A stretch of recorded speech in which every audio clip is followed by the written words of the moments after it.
All right, I've got a couple big announcements for you guys. Number one, PFF's player prop tool is now available on the web for all PFF Plus subscribers. And number two, PFF Plus is 40% off right now. If you use the promo code BLACKFRIDAY, you get all of the same data, grades, and analytics that all 32 NFL teams use, all 136 FBS teams use. As well, you get access to our 2026 NFL mock draft simulator, that world-class player prop tool that can help you nail all of your bets, and of course, the best fantasy football tools on the planet as well. Again, 40% off PFF Plus right now when you use the promo code BLACKFRIDAY.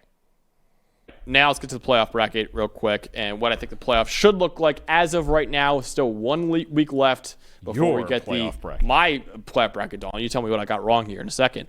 Let's go over the bye weeks right now. Ohio State, Indiana, Georgia, and I have Texas Tech actually as the 4 seed right now. Some wins over BYU and Utah, I think, that are kind of boosting up that resume. So I think they should be number 4 right now. And if they beat BYU, we're going to get a first-round bye.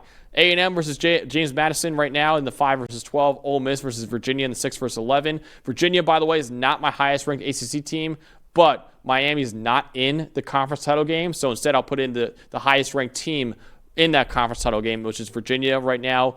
Oregon against Alabama. BYU against Oklahoma. As for the first 4 out, Texas, Vanderbilt, Miami, Notre Dame. Those are the first 4 out for me in the playoff. Anything that stands out to you in the playoff field? In that order there? Vandy ahead of Miami? Yes. Oh.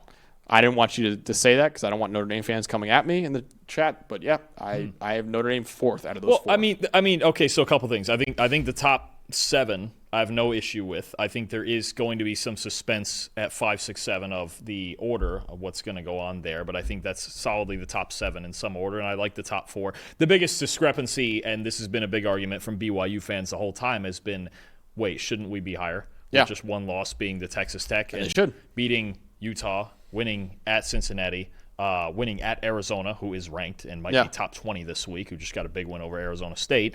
11-1 BYU. That's always been the biggest discrepancy between yours and theirs, and I get it. I really do. I mean, BYU's had a great season. How is it possible that they overrank Utah and then underrank BYU? I doesn't make any sense. Like, if you hate the Big 12, you hate the Big 12, whatever. But like, you overrank Utah, who's way higher than they should be. And Arizona on the road when you were down by 10 or 14, that looks like a pretty good win I don't understand how they can like overrank a team like Utah and then leave BYU where they are. Makes no sense to me.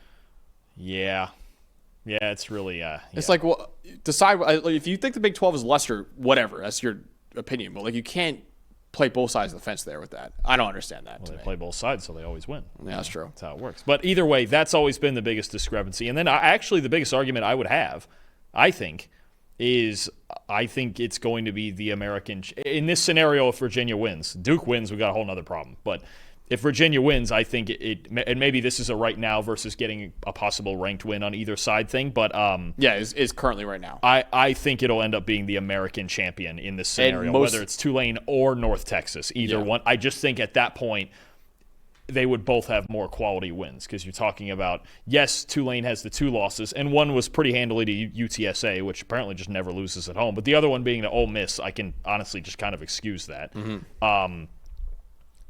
I think that it's just going to be too many quality wins. Like Tulane, Duke, Northwestern, and North Texas at that point possibly ranked. And then they beat Memphis as well, which is still a solid win.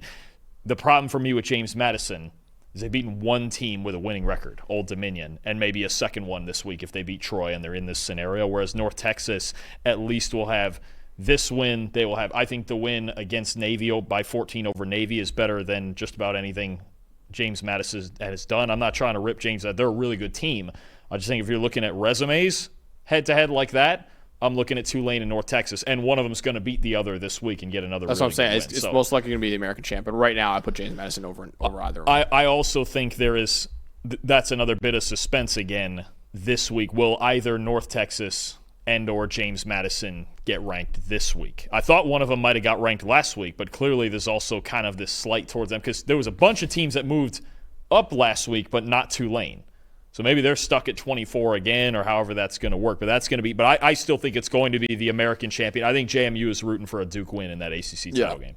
And for anyone wondering, I know this is a big controversial topic right now. I don't think Notre Dame has a resume to get in at 10-2. I think you can even argue Vanderbilt has a better resume, Miami has a better resume, Texas 9-3 Texas. I would even argue it's a better resume than Notre Dame. And again, if you want to put in the 12 best by whatever metric you want to use for that, I think Notre Dame probably is one of the 12 best teams. But I personally would subscribe to the most deserving philosophy there. And I don't think Notre Dame, with their 10-2 record, is most deserving. I think they beat up on a lot of pretty bad teams this year. They beat Pitt, of course. They beat USC, of course, which are two good wins. But I just think there are teams ahead of them that have 10-2 records, and even a 9-3 Texas, I think, that have done more this year to deserve a spot in the field. I personally would not put Notre Dame in the playoff. They're going to make the playoff by the way the committee is ranking them right now, and that's what's going to happen is whatever. But right now, I would not put Notre Dame in the playoff. Yeah, I get it. And especially head-to-head with Miami when you look at what Miami just beat Pitt, also at Pitt, by a bigger disparity. I think it gets really weird if you almost, I don't know, it's weird because they could get knocked out if they both win. But do they need one of Alabama or BYU to win? So, because the problem is, what if we do get to a point where Miami's right next to Notre Dame?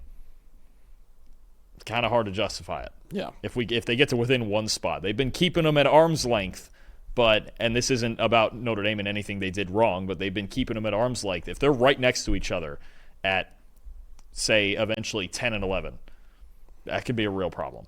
Yeah. Actually, I should say, if Alabama loses and BYU wins, I would jump BYU over Notre Dame easy. And then if it's Notre Dame 10 and Miami 11 in that argument, I'd go, well, we watched them play each other. Yep.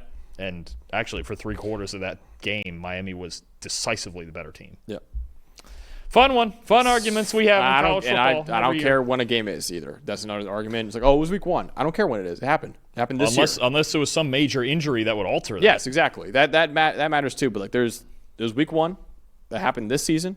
It should count. It's 1/12 of the resume. No matter when it happened, it's 1/12 of the resume. So certainly the rest of the week, the next week, it's going to be quiet about that. It's going to be a lot. And I understand if they get in, I'm not going to complain too much about it. Notre Dame's a great team. I'm sure we'll maybe make a run in the playoff team. Maybe can win the whole thing the way they're playing right now. But I'm just saying, resume-wise, which is how I subscribe to, I would not put Notre Dame in right now.